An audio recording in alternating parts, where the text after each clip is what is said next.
Gestützleiter vom Immenhof TV. Heute ist ein besonderer Abend. Wir sind hier beim Spanier. Resümee, erzählen Sie ein bisschen was vom Spiel. Was war in Singen los? Ja, also heute sind schon verschiedene Begriffe gefallen. Von historisch, legendär, einmalig, aber das kann man bestätigen. Nach der Doppelbilanz heute mit 4:0, mit also Doppel, die wir eigentlich sonst nie spielen, einfach fabelhaft. Und dennoch 9-7 gewinnen mit Gaugel und Kohlöffel im Schlussdoppel. Nach 6-0 Rückstand. Das glaubt uns keiner. Jetzt machen wir mal. Der Ersatzmannschaftsführer vom Immenhof, unglaublich. Die Demokratie ist eingezogen mit der Doppelaufstellung. Nicht einer hat bestimmt, sondern sie haben die Mannschaft befragt und das war doch heute ausschlaggebend, Herr Inger, oder? 5 bis 8 Jahre diktatorisches Mannschaftsführergehabe hatte heute Abend Ende, fertig.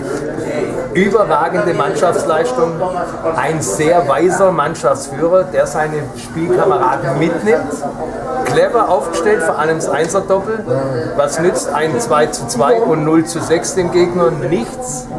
Und Freunde, dank mir und dank euch sind wir jetzt in der Landesliga. Häge.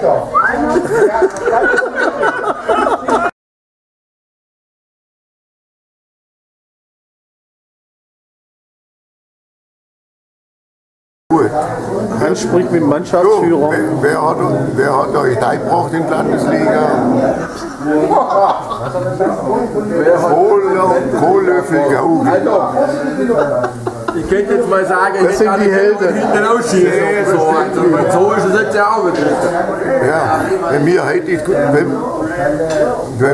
gewonnen hätten, dann wären wir vorbei gewesen mit Landesliga. Wenn der Arsch auf Grundeis gegangen wäre, Umschlag vom Verein, dann wäre es nichts geworden. Du kannst mal deinen Weinkeller öffnen. Ja, mach mal deinen Weinkeller auf.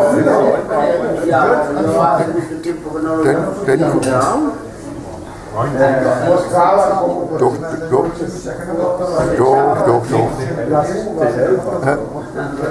Ja.